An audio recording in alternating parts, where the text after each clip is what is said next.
መጽሐፈ ሲራክ ምዕራፍ 36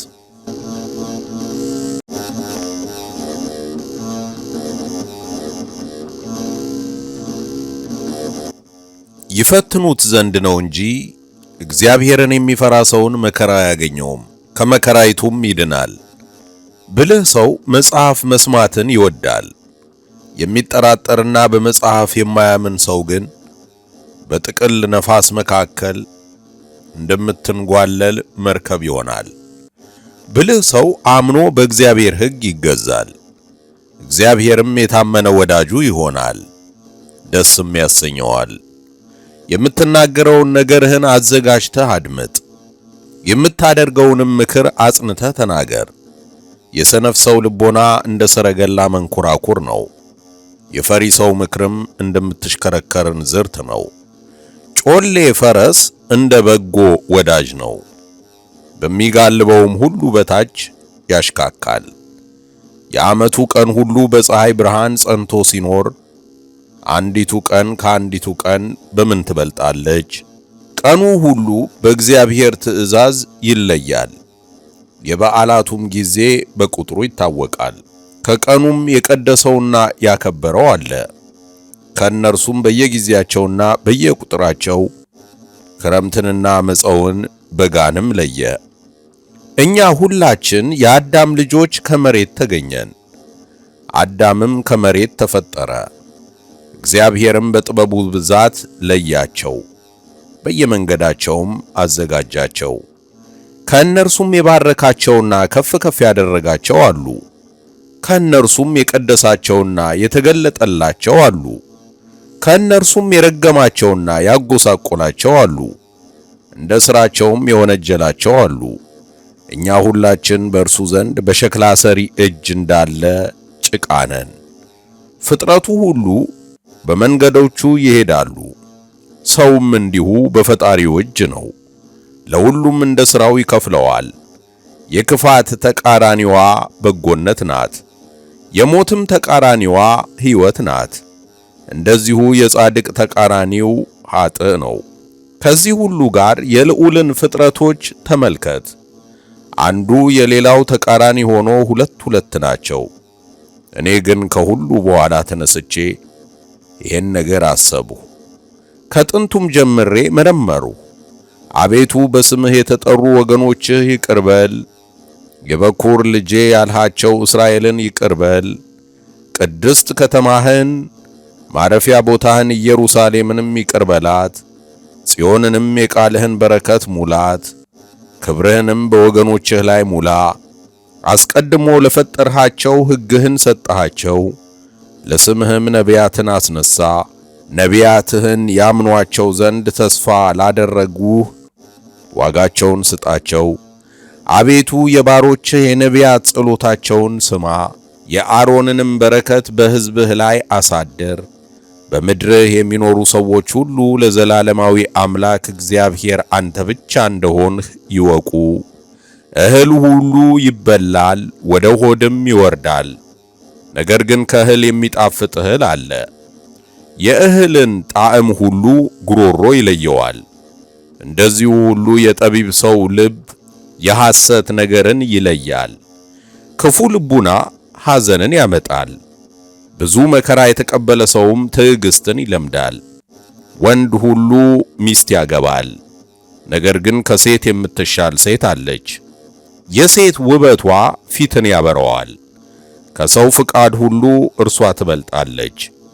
የዋህ ብትሆን ቃሏም ያማረ ቢሆን ባሏ እንደ ሌሎች ሰዎች አይደለም፣ ረዳቱ መደገፊያ ምሰሶውም ናትና። ልባም ሴትን ያገባ ሰው ደስታውን አገኘ። ቅጥር የሌለው ቤት ገንዘቡ እንዲሰረቅ፣ እንደዚሁም ሚስት የሌለችው ሰው ተቸግሮ ይኖራል። ከከተማ ወደ ከተማ የሚዞር ሌባን የሚዋሰው ሰው ማን ነው? ልጆች የሌሉት ንብረትም የሌለውና በመሸበት የሚያድር ሰውም እንዲሁ ነው።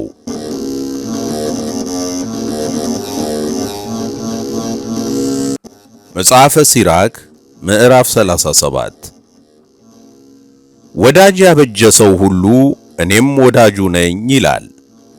ነገር ግን በከንቱ ለስም ወዳጅ የሚሆን ሰው አለ። በልቦናህ ግን እስከሚሞትበት ቀን ድረስ ሐዘን ይኖራል። ጠላት የሚሆን ወዳጅም አለ። ክፉ ምኞት ሆይ ከወዴት ተገኘሽ? በምድሩ ሁሉ ኃጢአትን መላሽ። በደስታህ ጊዜ የሚቀርብህ ወዳጅ አለ፣ ብትቸገር ግን እርሱ ጠላትህ ይሆናል።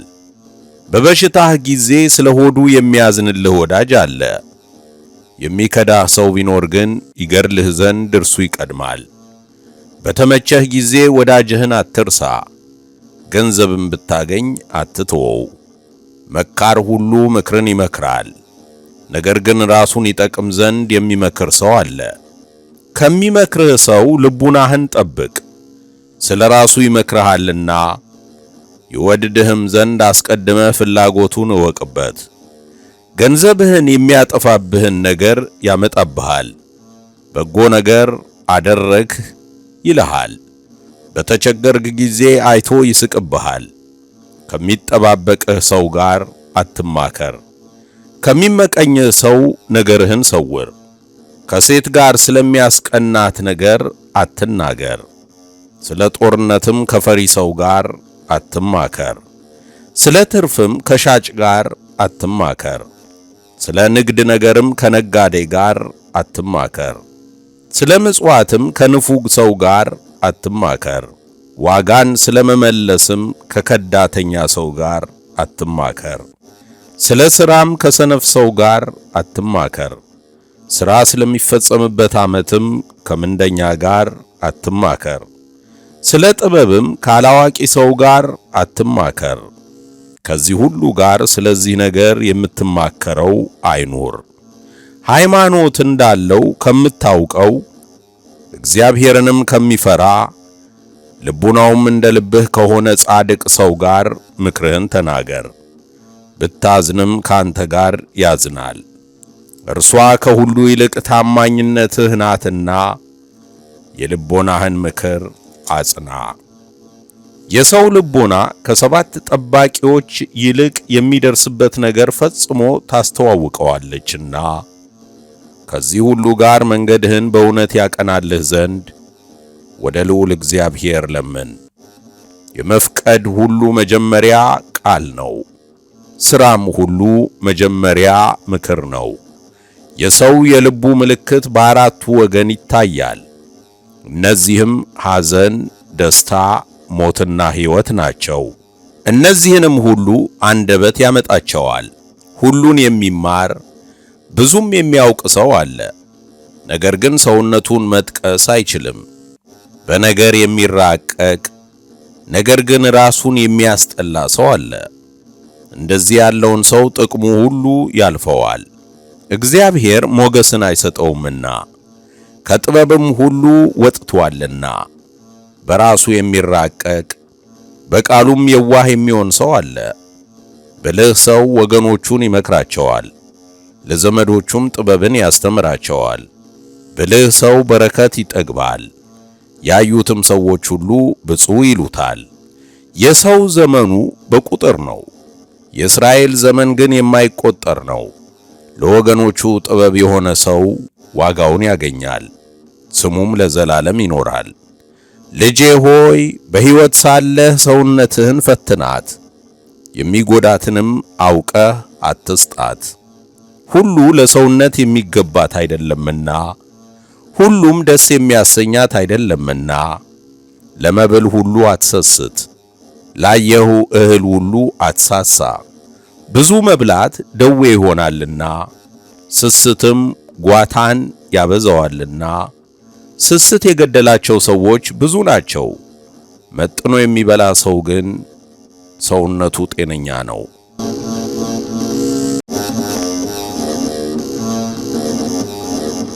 መጽሐፈ ሲራክ ምዕራፍ 38 ባለመድኃኒትና መድኃኒት።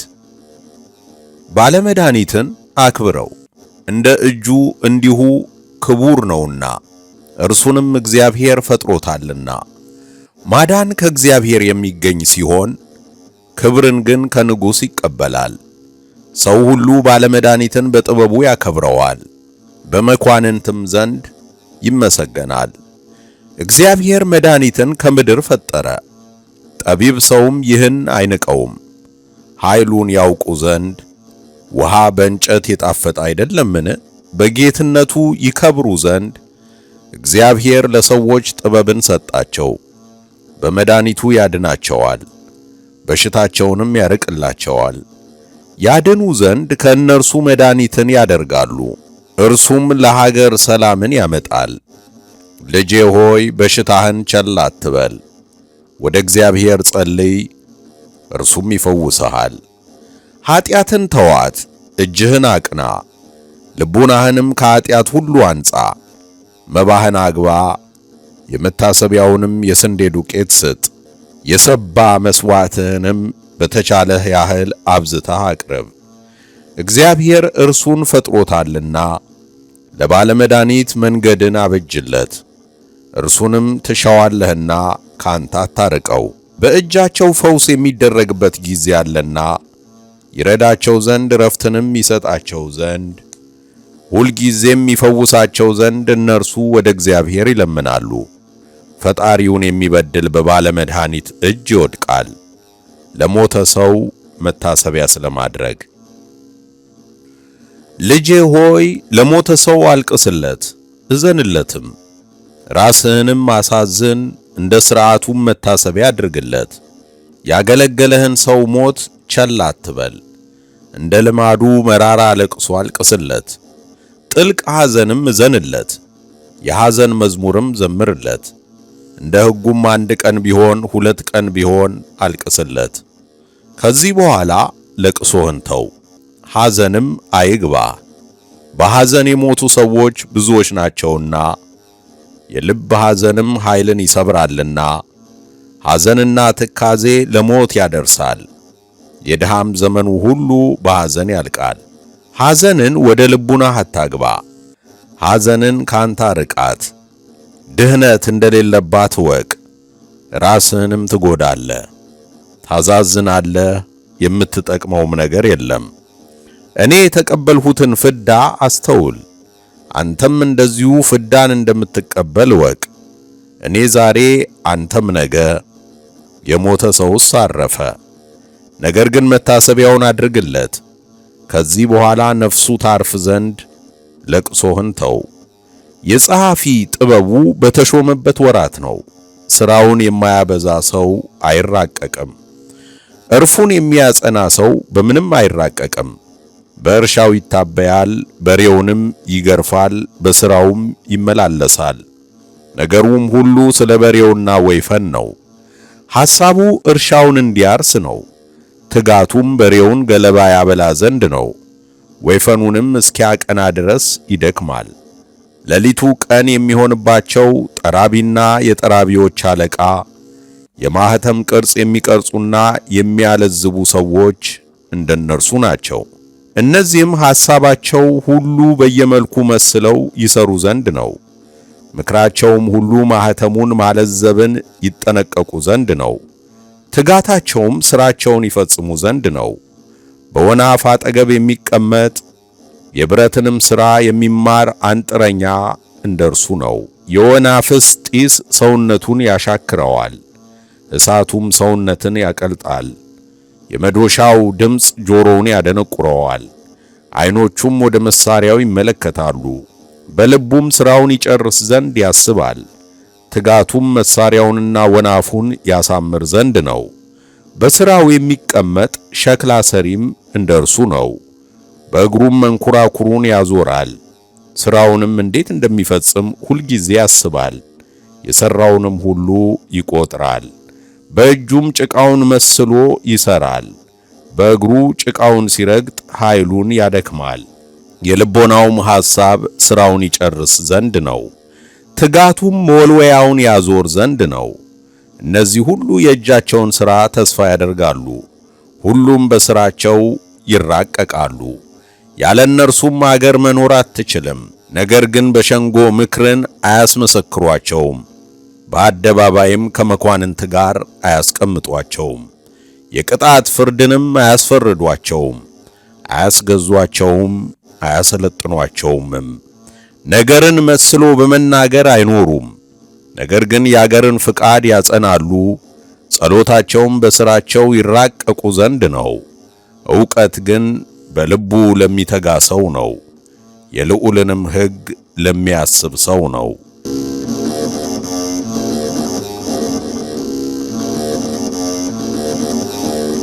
መጽሐፈ ሲራክ ምዕራፍ 39 ጥበብስ በቀደሙ ሰዎች ሁሉ ዘንድ ተመረመረች። በሃይማኖት ስማቸውን ላስጠሩ ሰዎች ትንቢትን ታስተምራለች። ወደ ነቢያትም ምሳሌ ታገባለች። የተሰወረውንም ምሳሌ ትመረምራለች። ምሳሌውንም ወደ መተርጎም ትመልሳለች። በመኳንንትም መካከል ትጠቅማለች፣ ባለቆችም መካከል ትታያለች። ልዩ ወደ ሆኑ ወደ አሕዛብ ሀገር ትገባለች። ሰዎችን በበጎም በክፉም ትፈትናቸዋለችና ወደ ፈጣሪው ወደ እግዚአብሔር ይሄድ ዘንድ በልዑል ፊት ይጸልይ ዘንድ ልቡን ይመልሳል። አፉንም ይከፍታል ይለምናልም፣ ስለ ኃጢአቱም ይናዘዛል። ነገር ግን ገናና የሆነ እግዚአብሔር ከፈቀደ የጥበብንም መንፈስ ካሳደረበት እርሱ የጥበብን ነገር ያፈልቃል። በጸሎቱም ለእግዚአብሔር ይገዛል፣ እርሱም ጥበብንና ምክርን ይገልጥለታል። የተሰወረውንም ያውቅ ዘንድ ያሳስበዋል፣ እርሱም የትምህርቱን ጥበብ ያሳያል። በእግዚአብሔር የኪዳን ሕግም ይመካል። ስለ ጥበቡም ብዙ ሰዎች ያመሰግኑታል። ለዘላለሙም አይደመሰስም፣ ስም አጠራሩም አይጠፋም። ስሙም ለልጅ ልጅ ጸንቶ ይኖራል። አሕዛብም ጥበቡን ይናገራሉ፣ በሸንጎ መካከልም ያመሰግኑታል። ከሺህ ልጅ ስምን ማስጠራት ይሻላል፣ ከሞትም በኋላ ሥራው ጸንቶ ይኖራል። የምስጋና መዝሙር። ዳግመኛም አስቤ እናገራለሁ፣ እንደ ሙሉ ጨረቃ ሙሉ ነኝና። የጻድቃን ልጆች ስሙኝ፣ ለምልሙ ታደሱ። አበባ በምድረ በዳ ጠል እንደሚያብብ አብቡ። እንደ ሊባኖስ መዓዛ መዓዛችሁ ይጣፍጥ። አበባችሁን እንደ ጽጌረዳ አብቅሉ፣ መዓዛችሁንም አጣፍጡ። መዝሙርን ዘምሩ፣ በሥራውም ሁሉ እግዚአብሔርን አመስግኑ። ስሙን አግንኑት፣ በአንድ ሺህ መዝሙርና በመሰንቆ ስሙን አግንኑት። በምታመሰግኑበት ጊዜ እንዲህ በሉ፣ የእግዚአብሔር ሥራው ገናና ነው፣ እጅግም ያማረ ነው። ሥርዓቱም ሁሉ በየጊዜው ነው። ይህ ለምንድን ነው? ያስ ለምንድን ነው ማለት አይገባም። ሁሉም በጊዜው ይፈቀዳል። ውሃውንም በቃሉ እንደ ግድግዳ አጸናው፣ በአፉ ቃልም እንደ ኩሬ ውሃ። ትእዛዙም ሁሉ የተወደደ ነው፣ መድኃኒትነቱንም የሚያጎድል የለም። የሰው ሁሉ ሥራ በፊቱ ነው፣ ከዓይኖቹም ፊት መሰወር የሚችል የለም። ዓለም ሳይፈጠር እስከ ዘላለም ድረስ ሁሉን አወቀ፣ በፊቱም ምንም ልዩ ፍጥረት የለም። ሁሉም ለመፍቀዳቸው ተፈጥሯልና ይህ ለምንድነው ያስ ለምንድነው የሚል የለም። በረከቱም እንደ ፈሳሽ ውሃ መላች፣ እንደ ጎርፍ ውሃም ምድርን አረካቻት። እንደዚሁ ቁጣው አሕዛብን ከፈለቻቸው። የጻድቅ መንገዱ የቀና ነው፣ የኃጥእ መንገድ ግን እንቅፋት ነው። ውሃውንም የሚለውጠው ጨውም የሚያደርገው እርሱ ነው። በጎ ነገር ከጥንት ጀምሮ ለበጎ ሰዎች ተፈጠረች፣ እንደዚሁ ክፉ ነገርም ለኃጢአተኞች ተፈጠረች። የሰው የመፍቀዱ ሁሉ መጀመሪያ ውሃ፣ እሳት፣ ብረት፣ ጨው፣ እህል፣ ስንዴ፣ ማር፣ ወተት፣ ወይን፣ ዘይትና ልብስ ነው። ይህ ሁሉ ለጻድቃን ሰዎች በረከታቸው ነው። እንደዚሁም ሁሉ በኃጢአተኞች ሰዎች ወደ ክፉ ይመለስባቸዋል። ለበቀል የተፈጠረች መንፈስ አለች፣ በጥፋታቸው መቅሰፍታቸውን ያበዟታል። በዘመናቸው ኃይላቸው ይደክማል፣ የፈጣሪያቸው መቅሰፍትም ይመጣባቸዋል። እሳት፣ በረድ፣ ረሃብና ቸነፈር፣ ይህ ሁሉ ለበቀል ተፈጠረ።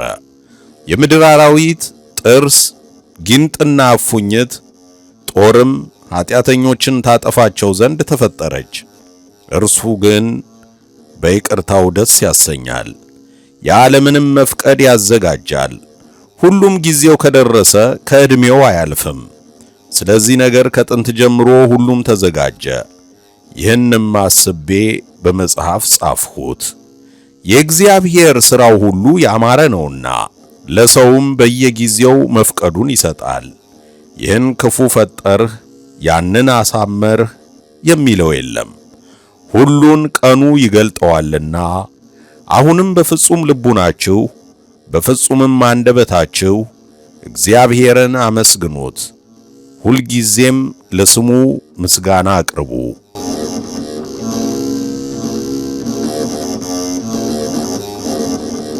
መጽሐፈ ሲራክ ምዕራፍ 40 የሰብአዊ ሕይወት ችግር። የሰው የተፈጥሮ መከራ ታላቅ ነው። ከእናታቸው ማዕፀን ከሚወጡበት ጀምሮ በሁሉ እናት ሆድ እስኪቀበሩ ድረስ በአዳም ልጆች ላይ ከባድ ሸክም አለ። ዕለተ ሞትን ማሰብ በአዳም ልጆች ሁሉ ላይ የምታስደነግጥና ልብንም የምታስፈራ ናት። በመንግሥት ዙፋን ከሚቀመጥ ንጉሥ ጀምሮ በአመድና በትቢያ ላይ እስከሚተኛ ድሃ ድረስ፣ ቀይ ግምጃ ከሚለብሰው ዘውድ ከሚቀዳጀው ጀምሮ የተናቀ ልብስን እስከሚለብሰው ድረስ ቁጣና ቅናት፣ ንዝንዝና ሁከት፣ ሞትን መፍራትና ክርክር፣ ሐሜትም አለ። በመኝታው በተኛ ጊዜ የሌሊት እንቅልፍ ሐሳቡን ይለውጠዋል። እረፍቱ ጥቂት ወይም እንደ ኢምንት ነው። ይህ ሁሉ በመኝታው ይታወቃል። አንድ ጊዜ እንደ ሸንጎ ተከማችቶ ያገኘዋል። ከሰልፍ እንደሚሸሽ ሰውም የልቦናውን ምክር ያወላውላል። የሸሸው ሰው ግን ዕለቱን ያመልጣል፣ ፍርሃቱንም እርሱ ራሱ ያደንቃታል። ይህ ሁሉ በሰው ላይ እስከ እንስሳ ድረስ አለ። ይህም በኃጢአተኞች ሰዎች ላይ 7 እጥፍ ይብሳል።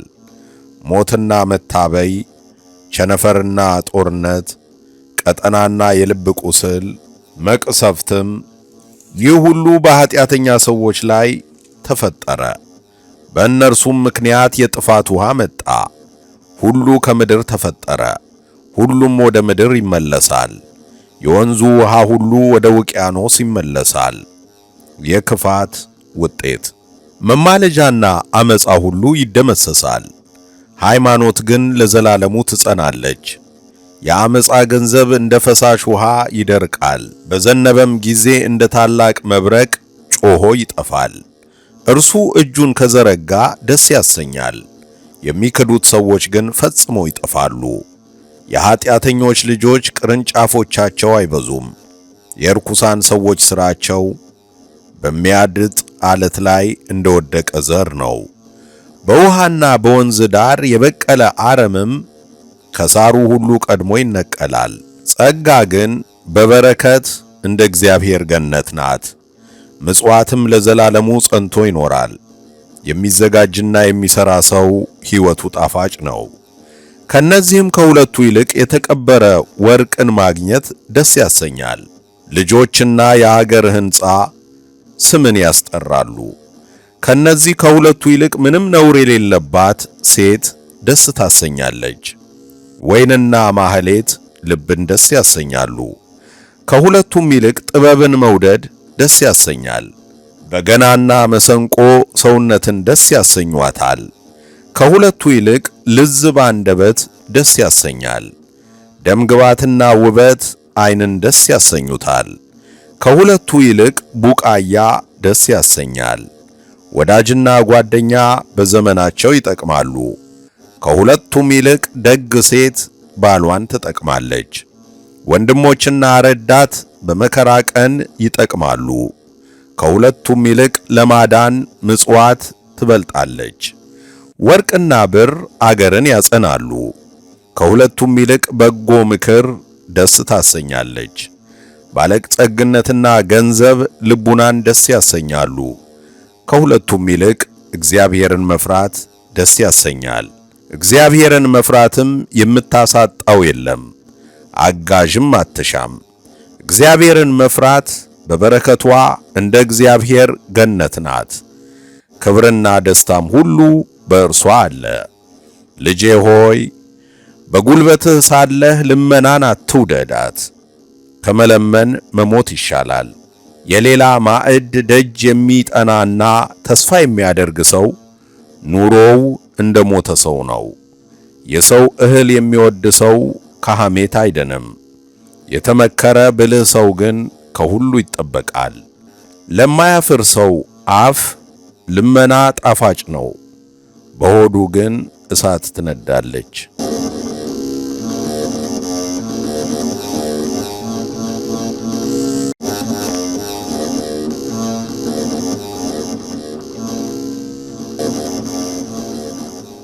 መጽሐፍትን በድምጽ ኢዮብ ዮናስ የዩቲዩብ ቻናል። ለማንበብ ችግር ካለቦ አሊያም የጊዜ እጥረት ወይም በጉዞ ላይ ከሆኑ እነሆ የአእምሮ ምግብ መጽሐፍትን በድምጽ ዩቲዩብ ላይ ይግቡ፣ ሰርች ያድርጉ። ፕሌሊስት ጎራ ካሉ የተተረኩ መጽሐፍትን ማየት ማግኘት ይችላሉ። ይጎብኙ። ኢዮብ ዮናስ መጽሐፍትን በድምጽ